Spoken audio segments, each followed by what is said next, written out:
amigos,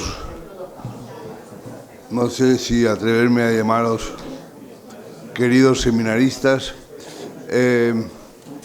porque esto es un seminario internacional de defensa y seguridad, o viceversa, que iniciamos en el año 1983, después de haber tenido conversaciones reiteradas con el general Gutiérrez Mellado, que nos animó mucho a que lo pusiéramos en marcha, y entre otros objetivos ha perseguido el fomentar la interacción entre gentes de diferentes procedencias, fuerzas armadas, el ámbito universitario, la empresa, los periodistas.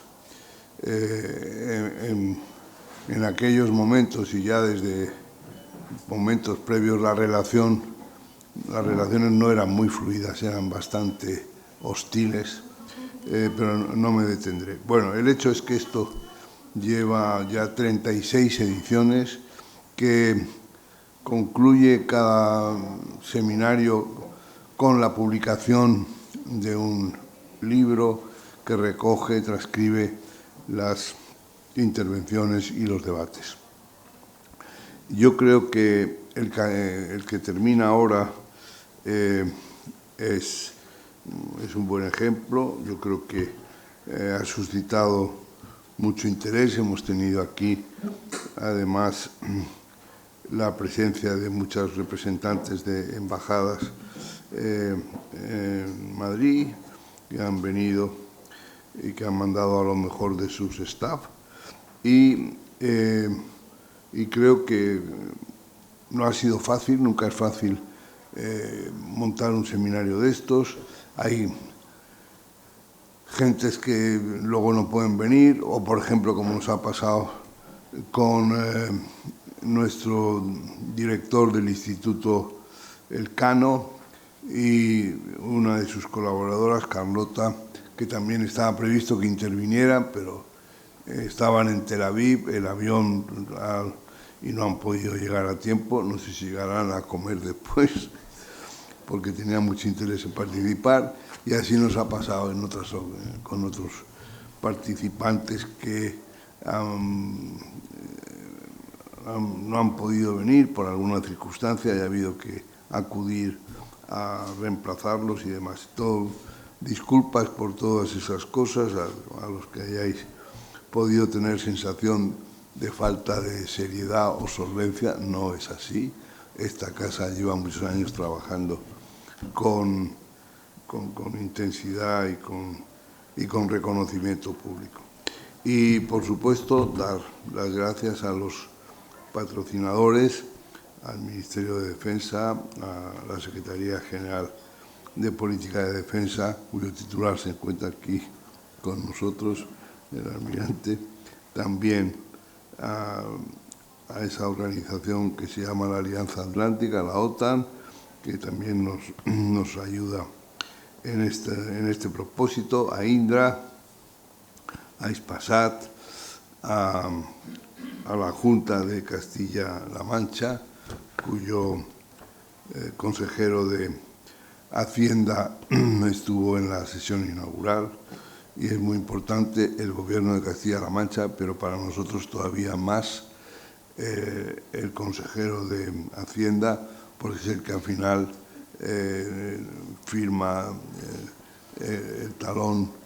Y bueno, y estaba muy contento de ver la continuidad y el nivel de este seminario. Yo creo que, y estoy terminando, creo que hay una definición. Ahora estábamos hablando de los satélites, estábamos hablando de evitar que se publique no sé qué, tal y cual. Entonces, yo estaba escuchando eso y me estaba acordando de la definición de noticia que daba un autor francés, que ahora no he sido capaz de localizar, pero que me gustó mucho. Es un poco exagerada, pero me gustó mucho. Decía: noticia es aquello que alguien está intentando que no se publique. Entonces, a veces el intento de que no se publique algo convierte a algo que no es noticia en noticia. De la misma manera que el papel, hasta ahora ya no, porque cada uno se lanza por las redes sociales donde le da la gana, pero hasta hace poco los periodistas tenían en su mano decidir qué era noticia entre toda la infinita, en fin, la noche iluminada por millones de estrellas, decidir cuáles eran los focos noticiosos y convertir eso en una cierta armonía, en una constelación noticiosa. Pero, en fin, vayamos a la cuestión. Yo creo que hemos estudiado cosas diversas, hemos hablado de la percepción de las amenazas y esto es interesante porque en esta ocasión no hemos hablado exactamente de las amenazas, sino de su percepción. Y pasa tantas veces que prevalecen las percepciones sobre las realidades. Pues hemos hablado de la percepción de las amenazas y hemos hablado de las respuestas OTAN. Y hemos tratado multitud, un amplio espectro de temas. Hemos hablado también del asunto de las noticias falsas, de la desinformación, de cómo controlar o cómo reaccionar frente a esa realidad que lo que te hace es inocular confusión y también inocular sectarismo, odio, cainismo, algo ante lo que debemos estar alertas. Yo creo que conviene manejar eso que se llama la alerta temprana. No vaya a ser que descubramos algo de repente que hemos estado teniendo a nuestro lado sin que haya merecido nuestra atención y nuestra respuesta. El otro día, bueno, es que me estoy alargando, ya te dejo.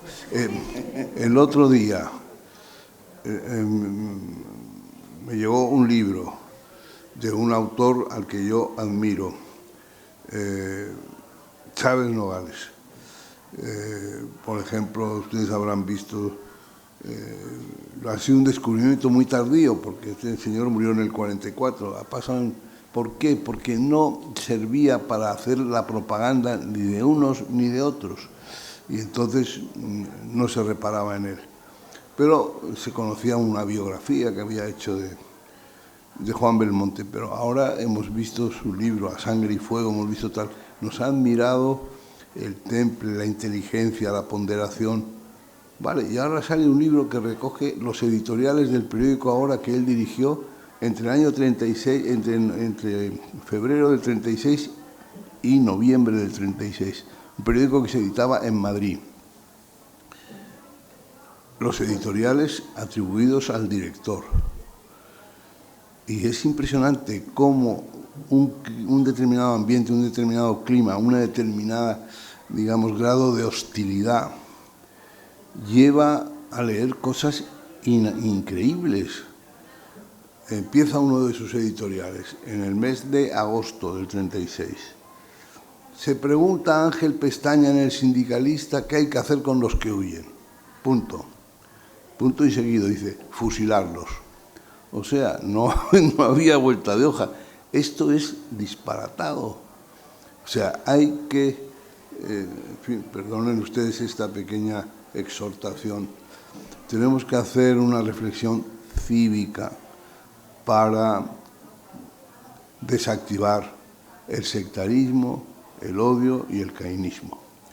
Y para, como en el caso de la guerra de Ucrania, dice, si quieres la paz, prepara la guerra. No, como dijo Lidelhart, si quieres la paz, estudia la guerra. Pues en ese estudio de la guerra y sus alrededores hemos estado estos 2 días en este magnífico lugar que tan inspirador ha resultado siempre para nuestro seminario. Mi querido y admirado amigo, estamos muy agradecidos, Arturo, porque hayas aceptado nuestra invitación. Tu posición de secretario general del Centro Nacional de Inteligencia, es decir, de número 2 de esa institución que tiene encomendadas misiones tan relevantes, pues tienes la palabra para echar un poco, iluminar un poco esta última sesión. Muchas gracias. Muchas gracias, Miguel Ángel. Y lo primero que quiero es agradecer a la Asociación de Periodistas Europeos y, en particular, a su secretario general y al director general, Juan Doñate, por invitarnos a nosotros a poder participar y poder aportar algo más al contenido de este seminario. Bien, sin duda, las 2 jornadas en las que se ha desarrollado este seminario han servido para reflexionar y sacar conclusiones sobre la variedad de las amenazas que, como país miembro de la OTAN, condicionan nuestro concepto de seguridad nacional y que requieren de un esfuerzo por parte de todos para afrontar de forma satisfactoria los múltiples desafíos a los que tenemos que hacer frente.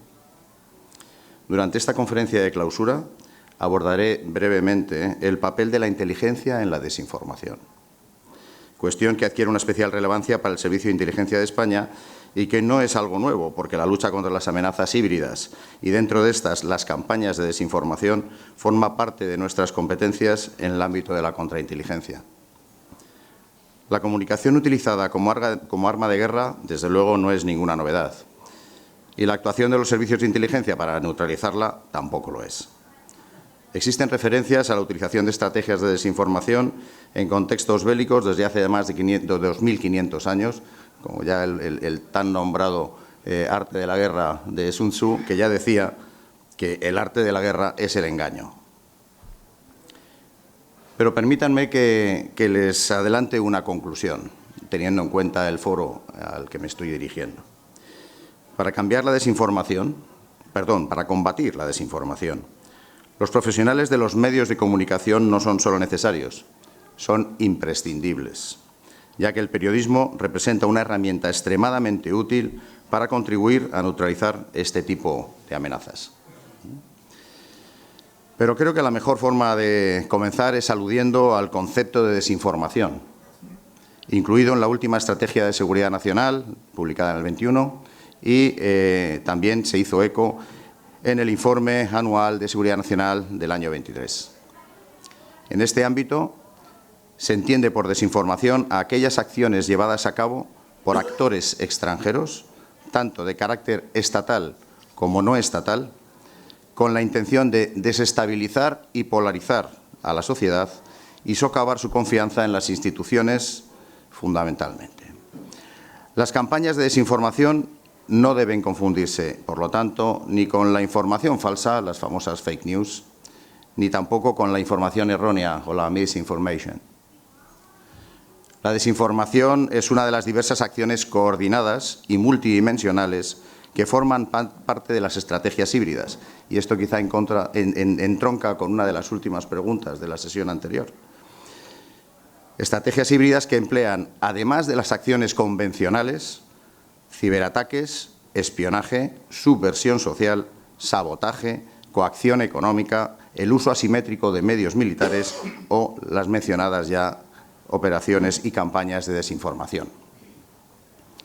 Las estrategias híbridas, como hemos podido advertir durante los últimos años, se han convertido en herramientas muy poderosas que han permitido amenazar a los sistemas democráticos y socavar los valores sobre los que se sustentan.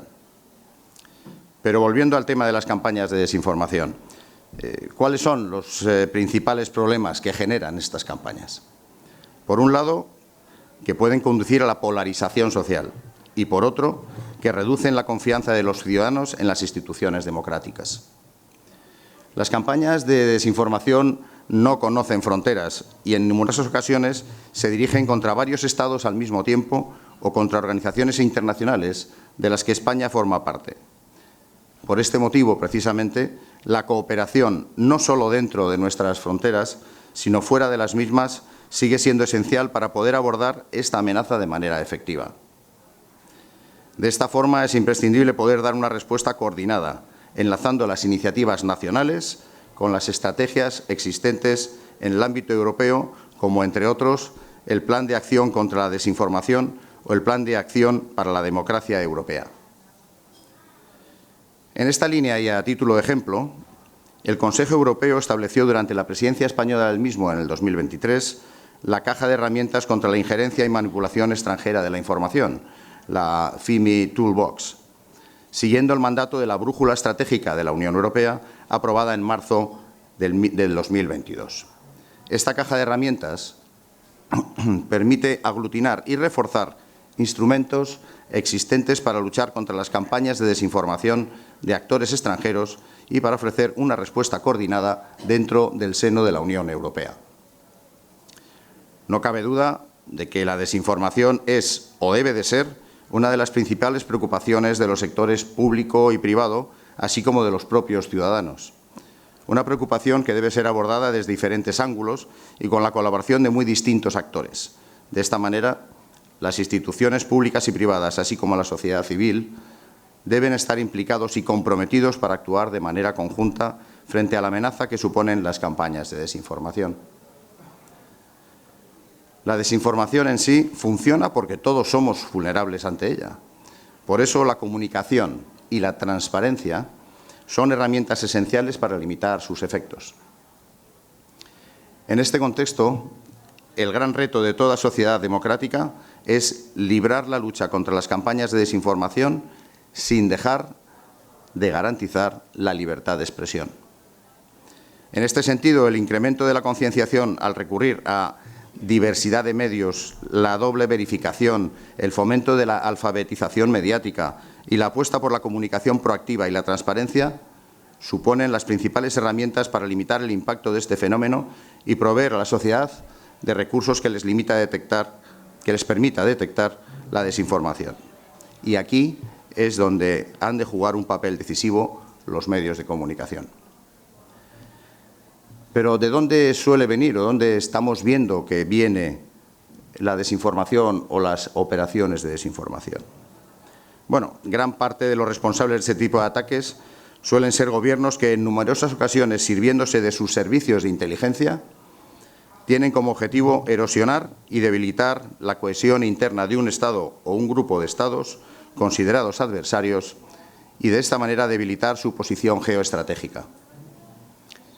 El concepto estratégico de la OTAN, aprobado en Madrid en junio del 22, señala de manera explícita a la Federación Rusa y a China como las principales amenazas en este sentido y, de hecho, en determinadas ocasiones, estos Estados reconocen abiertamente que están empleando este tipo de acciones de manera sistemática y desarrollando, como en el caso de Moscú, el concepto de la guerra híbrida o, en palabras de doctrina militar rusa, las guerras no declaradas y las guerras no lineales. Por otra parte, según el primer informe del Servicio Europeo de Acción Exterior sobre la amenaza de injerencia y manipulación extranjera de la información, con datos del último trimestre del año 2022, destaca que aproximadamente el 80% de los incidentes relacionados con la desinformación tienen su origen en Rusia, mientras que cerca del 15% proceden de China. Pero, ¿cómo entra a jugar en todo este escenario el Servicio de Inteligencia Español, el Centro Nacional de Inteligencia? Bien, las funciones que la ley asigna al Centro Nacional de Inteligencia, así como las capacidades del servicio para desarrollarlas, generan un valor añadido en la lucha contra las amenazas híbridas en general y contra la desinformación en particular.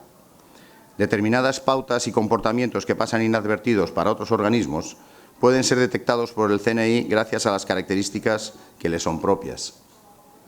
Además, la labor de la inteligencia que desarrolla el Centro Nacional de Inteligencia constituye una herramienta eficaz en la difícil tarea de identificación y definición de la autoría de los ataques, así como para establecer mecanismos de defensa ante las amenazas. Además, estas actividades se complementan con una intensa labor de sensibilización en aquellos organismos que se estima que pueden constituir un objetivo de interés. Por otra parte, No puede subestimarse la relevancia de la inteligencia compartida en el ámbito internacional. El Centro Nacional de Inteligencia mantiene con otros servicios homólogos un intercambio continuo de inteligencia bajo criterios de reciprocidad, que nos permite enfrentarnos de manera coordinada y un enfoque común a los múltiples riesgos y amenazas transnacionales. Pero no solamente nos quedemos en el CNI por el concepto puro, vamos a considerar otra dimensión. Resulta relativamente sencillo desarrollar una estrategia híbrida desde el ciberespacio. Los ciberataques contra los intereses legítimos de un país no solo consisten en alterar los sistemas informáticos de empresas e instituciones con objetivos maliciosos. En algunas ocasiones tienen como principal fin alterar el funcionamiento de uno de los principales elementos de un sistema democrático, que es la opinión pública. Como sabemos, el ciberespacio carece de límites físicos, de una normativa clara y jurisdicción aplicables. Y, además, se presta a operar desde el anonimato. Los resultados que se consiguen en este entorno son muy superiores a los que, por ejemplo, los servicios de inteligencia hostiles consiguen recurriendo a las prácticas del llamado espionaje clásico. La ciberseguridad como mecanismo de defensa ante este escenario es esencial para mantener la integridad, confidencialidad y disponibilidad de los sistemas y datos en un mundo cada vez más conectado digitalmente. Por ello, es transversal a los diferentes ámbitos del Estado y de la sociedad y afecta a todas las administraciones públicas, a las empresas y a los propios ciudadanos. Así pues, la seguridad en el ciberespacio se ha convertido en un objetivo prioritario en las grandes agendas de todos los gobiernos, con el fin de garantizar su seguridad nacional y la competencia del Estado para crear una sociedad digital en la que la confianza sea el elemento fundamental. Los servicios de inteligencia suelen tener una visión más amplia y profunda de estas amenazas en el ciberespacio, ya que monitorean actividades tanto nacionales como internacionales. Esto les permite identificar tendencias, patrones y actores maliciosos que pueden escapar del radar de otros organismos gubernamentales. Además, dado que, como ya he mencionado, los actores hostiles más peligrosos son otros servicios de inteligencia, resulta muy difícil combatirlo desde otro tipo de organismo que no sea otro servicio de inteligencia, que dispone además de los medios y capacidades adecuadas para poder enfrentarse a estas amenazas.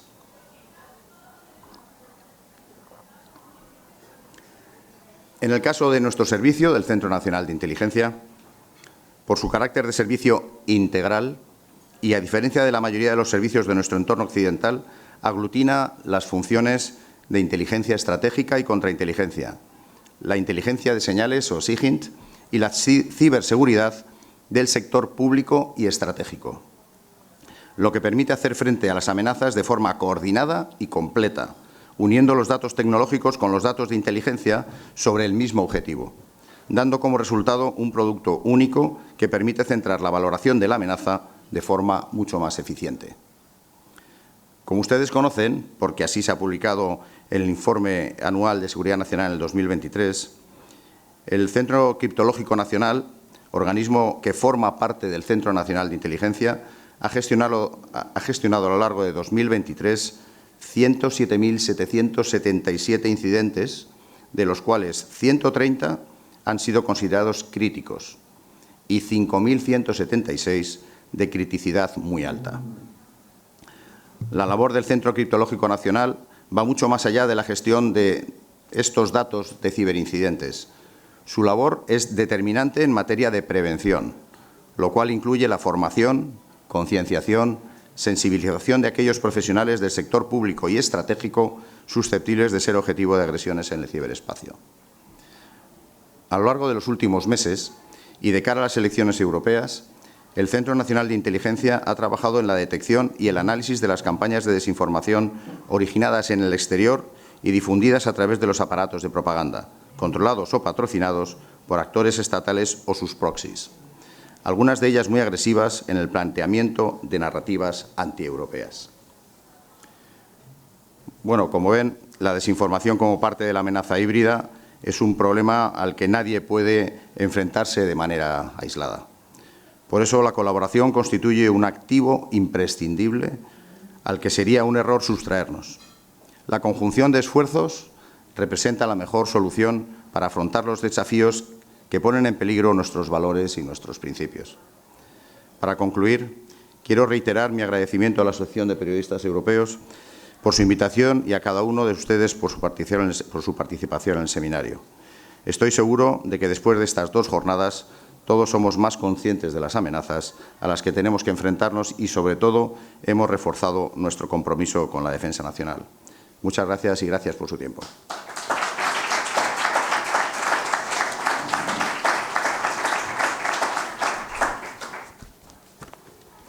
Bien, todavía tenemos tiempo para algunas preguntas que agradecería se centraran en lo que ha sido desarrollado por nuestro ponente. Bueno, les has dejado callados. Esto no había pasado en ninguna sesión anterior. No sé si es que hemos sobrepasado el horario.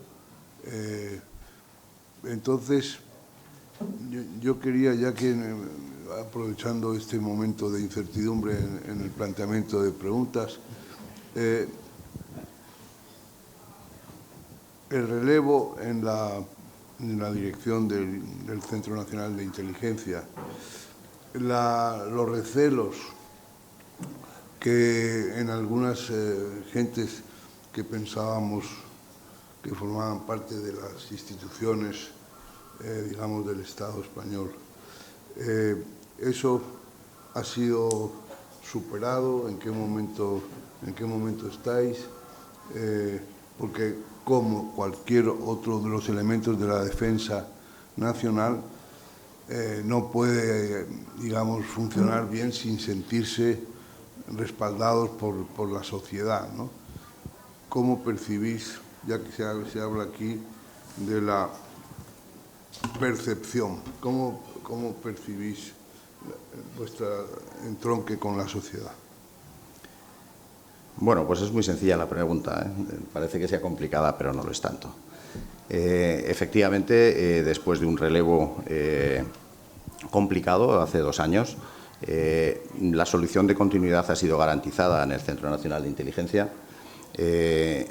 Además, por fortuna, nuestra nueva directora también, digo también, procede de nuestra casa, con lo cual la transición no es que haya sido fácil, ha sido extraordinariamente fácil.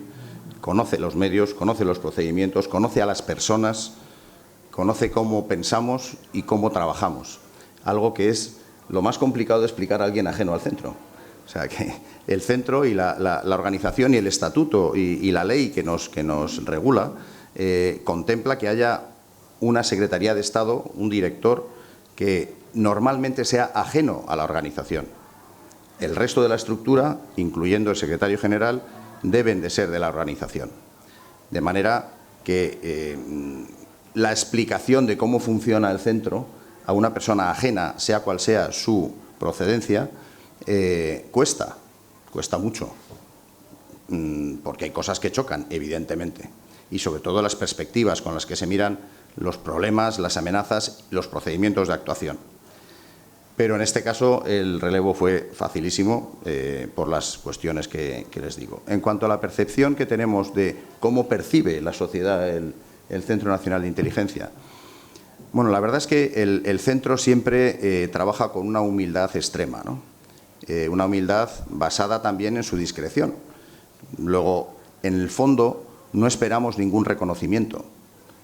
Solo hacemos nuestro trabajo, exclusivamente, que es servir a España y velar por la seguridad de todos los españoles, ¿no? Pero sí que tengo que decir que el centro, independientemente de esa humildad, de esa discreción obligada, sí que está abriéndose muchísimo más de lo que se estaba abriendo hace muchos años. Yo en el centro solamente llevo 35 años y he visto muchas transiciones y he visto todos los picos, desde la cerrazón absoluta a la apertura, la vuelta a la cerrazón y después la vuelta a una exposición normal de lo que es un servicio de inteligencia de la sociedad, ¿no? Entonces, actualmente estamos haciendo una labor de sensibilización bastante importante en el mundo académico, en el mundo empresarial, en la propia sociedad. De manera que la percepción que tenemos es que tenemos buena aceptación. Siguiendo con esa humildad, si quisiéramos ser petulantes, nombraríamos el artículo que creo fue del Mundo de hace un mes y pico, que nombraba al Centro Nacional de Inteligencia la institución más valorada del Estado español. Entonces, pero eso solamente lo dejo como una anécdota periodística, porque nosotros seguimos con nuestra discreción, nuestra humildad y nuestro trabajo a España.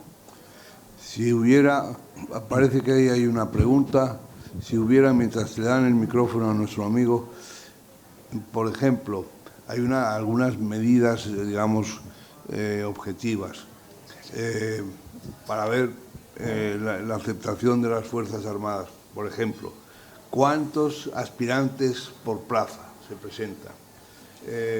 Porque supongo que ahora las plazas del CNI, que me imagino que como todas las cosas, en sus orígenes tendría, digamos, un componente muy fuerte de endogamia, pero eso se ha acabado y supongo que las plazas del CNI pues salen a concurso, como salen las de la Guardia Civil o las de los técnicos de la Administración Civil del Estado o lo que fuere. ¿Tenéis alguna trayectoria de si ha aumentado o disminuido el número de aspirantes por plaza?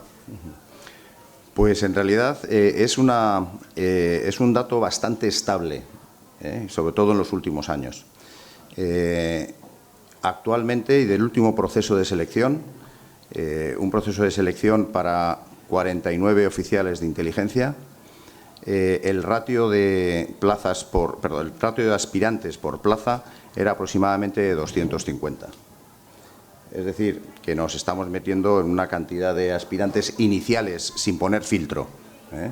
Después de filtro, podemos, de los diferentes filtros, pasamos de casi 5.000 y pico, pasamos a unos 2.000 y pico. De manera que en la fase final, previa a todo lo que es ya el ir en detalle, nos estamos quedando con 1.100 para esas 49 plazas, y estoy hablando del último proceso que hemos tenido, ¿no?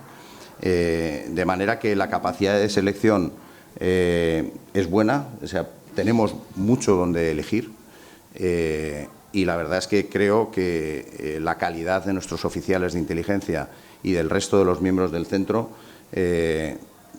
bajo mi punto de vista, es un punto de vista muy egoísta, pero hay que reconocer que me encuentro muy tranquilo con los profesionales que tenemos, sobre todo atendiendo al tipo de misiones que desarrollamos. Y dime una cosa más sobre este asunto. ¿Y la procedencia de esos aspirantes? ¿Son mayoritariamente de procedencia de las Fuerzas Armadas, de la universidad, del periodismo, del mundo de la España vacía? ¿De dónde vienen? Pues gracias a Dios vienen de todo tipo de procedencias, ¿no? Muchísimas procedencias, además dependiendo del nivel del puesto que se quiera ocupar. Pero sí que hay un detalle que es curioso, ¿no? Muchas veces, y de hecho es algo que es un mantra que sigue en nuestra opinión pública, que el Centro Nacional de Inteligencia está copado por militares y mandado por militares, ¿no? Bien, curiosamente yo sí, efectivamente soy militar, pero les puedo decir que cuando yo ingresé en el centro, como avezado capitán de infantería, el 82% del centro era militar, el resto era personal civil. A día de hoy, el 19% es militar, el resto es personal civil. Es decir, que el centro ha sufrido una transformación de integración impresionante, ¿no? Y eso lo único que ha hecho ha sido enriquecer sus capacidades.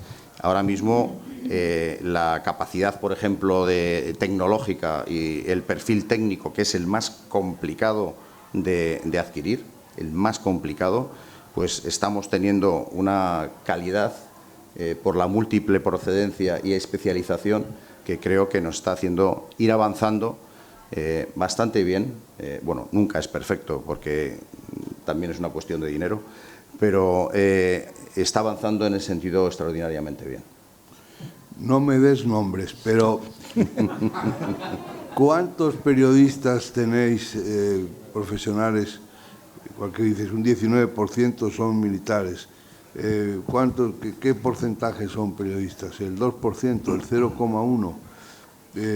Los periodistas no se han interesado por ingresar en semejante cuerpo. Ejerciendo como periodistas no tengo ninguno. O sea que... Pero con carrera de periodismo y que hayan ejercido de periodistas, muy poquitos, muy poquitos. No por nada, sino porque entiendo que tendrán un mayor interés en ejercer su profesión de una manera mucho más incisiva, abierta, que el hecho de estar conociendo los hechos más complicados. Bueno, vamos a ver, perdona. Gracias, no hay problema. Bueno, mi nombre es Francisco Javier Devia, soy de la Embajada de Chile. ¿Perdón? Francisco Javier Devia, de la Embajada de Chile, ministro consejero. De la Embajada de Chile, sí. Muy bien. Entonces, quería hacer 2 comentarios y una pregunta. Primer comentario, que me tocó leer precisamente el artículo del Mundo, que mencionaba el secretario general, y felicitaciones por ello, porque según esa encuesta salían como la institución más prestigiosa o por lo menos más reconocida por la opinión pública. El segundo es felicitarlo por lo que publicaron el año pasado, creo que fue una editorial, no una editorial, sino que un documento Razón de Ser, que explicaba precisamente en qué consistía el CNI. Para una persona que es del llamado sur global, es bien útil conocerlo. En tercer lugar, y esta es la pregunta, tenía que ver con el sistema de inteligencia europeo. Me gustaría saber su opinión, qué tan avanzado está. Y por último, agradecerle el hecho que ustedes recibieron a un grupo de congresistas chilenos que precisamente han venido a reunirse con ustedes, el CNI, para conocer sus experiencias y cómo mejorar nuestro sistema de inteligencia chileno.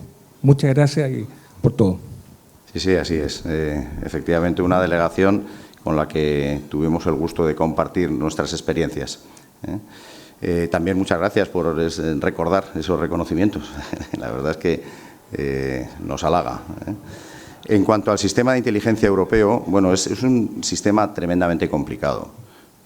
Tenga en cuenta que la Unión Europea es unión, pero cada Estado es soberano. La inteligencia es una de las funciones más soberana que puede ejercer un Estado. Con lo cual, lo que sí que hay son unas estructuras francamente desarrolladas y están avanzando muy bien, en el que ya compartimos muchísima información, compartimos experiencias, estamos también en diferentes grupos de trabajo en los que ya sean monográficos o bien sean generalistas, en los que se exponen las necesidades y experiencias también de todos los servicios europeos, ¿no? Entonces, la idea europea de la inteligencia es que la propia Unión pueda tener información propia, es decir, que pueda utilizar la información que le dan los Estados de una manera unificada. Y hacia eso se está tendiendo y eso tiene sus complicaciones y estamos trabajando en ello. Y funciona bien. De todas formas, nos encontramos cómodos. Dentro de la comunidad de inteligencia europea nos encontramos bastante cómodos y además ahora una de las cuestiones que se está fomentando mucho para que se conozca la actividad de todos los servicios de inteligencia europeos es a través del Colegio de Inteligencia de Europa, del que curiosamente este año el Centro Nacional de Inteligencia tiene la presidencia. Y hacemos muchísimas actividades, tanto en España como en el resto de Europa, en el que participan personas de diferentes servicios, pero también integrando universidades para que entiendan bien lo que es la comunidad de inteligencia europea, no solamente la nuestra. No veo más preguntas, vamos a levantarlas, pero todavía te iba a hacer una pequeña observación. Existe en el Parlamento una comisión de inteligencia, no sé si se llama exactamente de inteligencia. La Comisión Delegada para Asuntos de la Inteligencia. En el Parlamento es la Comisión del Control de los Créditos de Gastos Reservados. Sí. Bueno, eso se llama control de los gastos reservados, pero en el fondo, secretos oficiales, en resumidas eso, secretos oficiales. Entonces a mí siempre me llama la atención que frente a lo que pasa con otras comisiones parlamentarias, que cuesta trabajo que los diputados acudan y a veces están bastante despobladas, pero se convoca la comisión esta de secretos oficiales y como es secreto, el interés se multiplica de una manera exponencial y hay bofetadas por ella a esto y luego o sea, se le concede una atención informativa muy llamativa, ¿no? O sea, cómo el secreto genera ese tipo de atención multiplicada. Pero bueno, si quieres comentar algo y si no, pues lo atribuimos a la naturaleza de las cosas. No, por una parte a la naturaleza de las cosas, porque el secreto siempre es morbo. Entonces se supone que si alguien puede asistir a una reunión y una comisión reservada, secreta, poco menos que algo que nadie tiene esa capacidad de acceso, pues evidentemente es atractivo, ¿no? De todas formas, es importantísimo el concepto de secreto. Para nosotros es una de las cosas que estamos intentando explicar con más exactitud o con la mayor exactitud que podemos, porque el secreto, que no el secretismo, es la base de nuestra seguridad.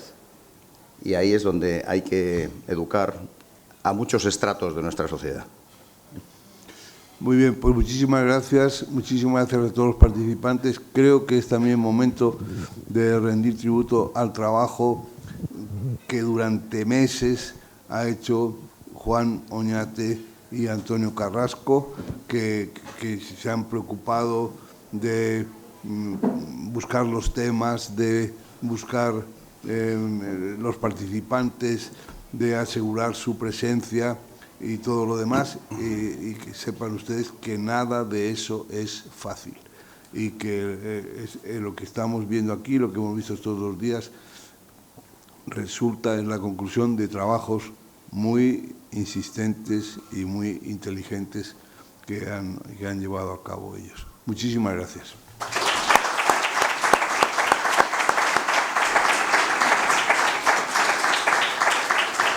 Muchísimas gracias, Miguel Ángel. Bueno, muchísimas